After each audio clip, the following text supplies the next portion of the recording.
Alright, I'm out here to take a short video clip, shoot about 6 arrows, maybe 7. I do have one more, but the tip is not exactly the same weight, but it's close enough.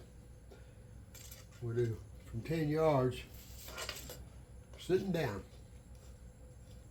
I have some of them in the bottom target with the big old foam belly sticking out, and some in the top square target that has foam about the shape of a deer's lung area. Oh, let me talk about this also.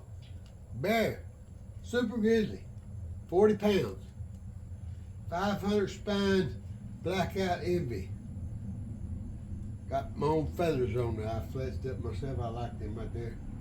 Everything else pretty much standing on there. I got 100 grain insert, got a 5 grain washer weight, and a 100 grain tip. That gives me what I need for this arrow too. I dropped 28 inches, 28 pounds. I'll give you a few of them like that. Hopefully y'all see what I'm doing. My form is not always perfect, but when I'm wearing a heavy shirt or a jacket or something that's going to create a problem out there, you know, I've learned what to do with that. You cant the bow. Because it's going to make your arrow shoot a little stiff and it'll hit to the left. If you had never done that, you can fix that. Just cant the bow pretty good and aim just like you normally do. You know, with your reference of your arrow below the target, you know, it's in your sight picture whether you're aiming instinctive or not. Just compensate that instead of having the bow straight up. Cant it. Another thing, I'll be putting nocturnal or luminox on these when I get ready to hunt, and I've got a 100 grain magnet stinger to stick up there with that washer weight on front. They razor sharp right out of the package too, by the way. Here you go. Here's canted. Put it in the same place. Put it right where I want it. Lovely. And that was probably about a 27.5 inch draw, or a little less, maybe even. But I can do the same thing even if I have to twist way around and I can only get like a 26 inch draw. Watch this.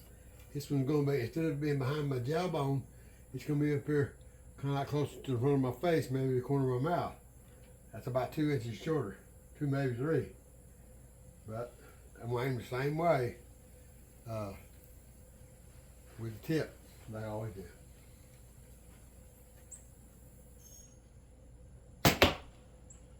Right beside the other arrow. And that's saying that your arrow's out of tune. It's not so much that, as if you could pull off that release and know what to do with your bow. You know what to do with your aim when you're doing something that's out of the good form situation. You know, when you're hunting up in a tree or on the ground, in a bush, sitting on a bucket, in a blind, whatever, you're gonna have sometimes awkward shots, okay? I'm gonna take one, lay it over way like this. I'll show you what I have to do with that one. I'm gonna have a real short draw on this one. I'm gonna have a short draw on this one. It's gonna make it hit right above where I'm aiming at, same way. I'm gonna put my tab at my fixed crawl. If you can see that, I got a fixed crawl right there. I'm gonna look right straight down behind the arrow, and I'm gonna put that just a little to the left of those right there, but I'm gonna hold this thing horizontal pretty much. And I'm gonna try to hit that same spot in that bottom target. I don't wanna clutter up the top one. I got 2 of them in there. They almost touching each other. But here we go, in the bottom target, full of canted low. That close to it. All right? And I know I ain't drawn the same draw, but situations arise where you're not going to do that. You got to practice that situation. You know, stand looking and a deer comes up behind you. Here you go, one more. I mean, I'm gonna really be out of position this time. I don't know what kind of draw it is. Maybe 24 inches. I don't know. Same thing. I'm gonna swing around here like this. Within half inch of the others. You do have to limit your range a little bit, because when you're short drawing it a little bit, you can still hit where you're aiming it, and they going in straight. There's no problem with that. With this setup, you get a heavy FOC front or a real well stabilized arrow with just the right amount of weight up front, and the tolerances there are not that critical. I got one or two more arrows. I'm gonna show you. I'm gonna go right back to my first straight up vertical bow position, and I'm gonna put another one in the top square target, but I'm gonna put it a little to the right of those other two arrows. My full 28-inch draw, vertical bow. That, you can tell me why I don't know what I'm doing with my bow. Tune or not tune. Okay, here's one. The tip weight on this one is 5 grains less than those other arrows. But I do have another whole set of these Blackout Envies, but they don't have the 100 grain insert. So I'm making up for it with a 175 grain tip. I got a couple of washer weights on there and a standard insert.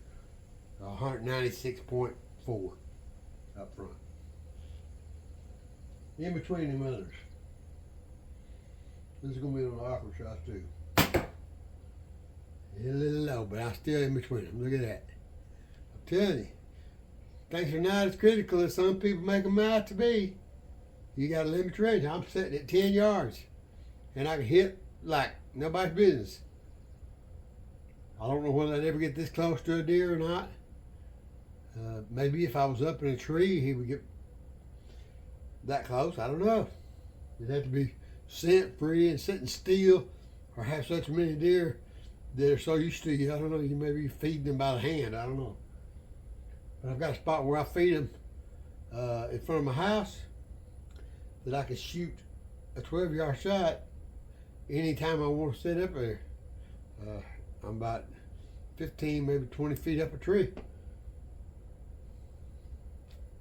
Can't ask for a better shot at shooting.